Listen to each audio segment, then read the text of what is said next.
વાડીએ એની લાઈટ નથી લેતા, નકર તો બે પંખા ફેરવીને હું ભોળા દાદા અહીંયા હુઈવી નહીં. અને પૈસા જોતા હોય ને તો હાલો મારી આરે કપા સોપા. બકુલભાઈ આમ એક બાજુ રહો તો હાલવા જો. હે હું લઈને જાઉં? એ આજ અમથાભાઈ નો વ્યવહાર જોવા મહેમાન આવવાના છે ને, તે સણા લોટ ને બધું સામગ્રી લેવા ગયો તો. ઠીક. અમરાભાઈ, હા અમથાભાઈ નું વ્યવહાર છે તો આપણે પછી ત્યાં જમવાનું હોય ને. હા બકુલભાઈ, મહેમાન આવે ને આપણે જમી લેવું. ભોળા દાદા આપણે તેની વાડીએ જમવા વયું જવું, અમથાનું વ્યવહાર છે એટલે. ના રે ના, અમથાના વ્યવહારમાં હું થોડો જાતો છું. સારું. એ બકુલભાઈ, મમરાભાઈ, તમારે એક કામ કરવાનું છે. હું બોલો ને? એ બસ માં મહેમાન આવે ને, તમારે સ્ટેશન માં લેવા જવાનું છે. આલ્યો 1000 રૂપિયા, તમારે જે ખાવું એ ખાઈ લેજો અને મહેમાન ને ઠંડુ પાઈ દેજો. એ વાંધો નહીં, હમણાં મહેમાન ને લઈ આવી. કામ અમરાભાઈ? તો હું ભોળા દાદા, તમે હમણાં અમને પૈસા નતા આપતા ને, જો અમથાભાઈ અમને 1000 રૂપિયા આપ્યા. તે એવડા થોડા તમને રોજ પૈસા આપશે. અરે હવે તો અમથાભાઈ ના લગ્ન થાય ને ત્યાં સુધી અમારે અમથાભાઈ ની વાડીએ જ રહેવાનું છે. કામ અમરાભાઈ? હા હાલો હાલો બકુલભાઈ, મહેમાન ને લઈ આવી. યો બોલો ભોળા દાદા, હવે તો અમથાના લગ્ન થાય ક્યાં સુધી બકુલભાઈ ને મમરાભાઈ આપણી વાડીએ નહીં આવે અને અમથાની વાડીએ ઢોલ વાગશે. ઢોલ ક્યાંથી વાગે? આપણી વાડીએ કોઈ દી ઢોલ નથી વાગ્યો ને. તો પણ વ્યવહાર થાય તો ઢોલ તો વાગે જ તે ને. પણ અમથાનો વ્યવહાર ન થાય એવું કાક વિચાર ને. મને એક વિચાર આવ્યો, એ ઓરાવો. આ એમ થાય લે.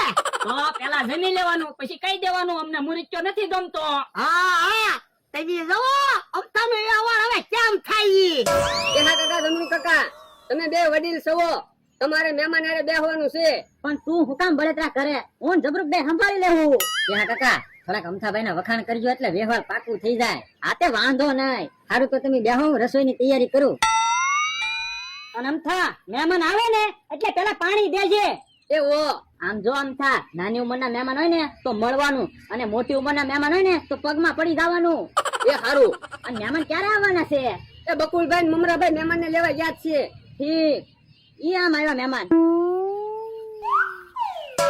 આવો આવો મહેમાન, મજામાં ને? આવો બહુ મજામાં. બેહો બેહો. મહેમાન આવવામાં કઈ તકલીફ નથી થઈ ને? ના ના, સહેજે તકલીફ નથી થઈ. જોવો મહેમાન, આ મુરત્યો. મૂર્તિઓ બહુ સંસ્કારી છે હો. હા, બે ભાઈ છે, સાવ સાદા માણસો છે. અને ધંધો શું કરે છે? એ સાજી બધી જમીન છે અને ઘરનો સકડો છે. ઠીક. ટ્રેક્ટર વાળી વાડી કોની છે? ઈ આવડા આની જ વાડી છે. પણ ત્યાં તો એક ભાઈ ને એક દાદા બેઠા હતા. ઈ તો એવડા એને કામે રાખેલા છે. ઠીક. પેલા મહેમાન ને સા દેવાય. દાદા મારે સા ના પીવી, મારે તો ભાગ લેવો. અહીંયા ભાગ ન હોય, વાડી છે જોતો નથી. મેં ભાગ લેવો. એ ક્યાંક મહેમાન જગ્યાએ જ આવીને ને તોફાન ન કરાય. હું તો ભાગ લેવાનો. છોકરો તોફાની લાગે. ના ના, લાઈટ તો છે ને એટલે. ઠીક. અમથા, છોકરાને કઈ વ્યસન નથી ને? ના ના.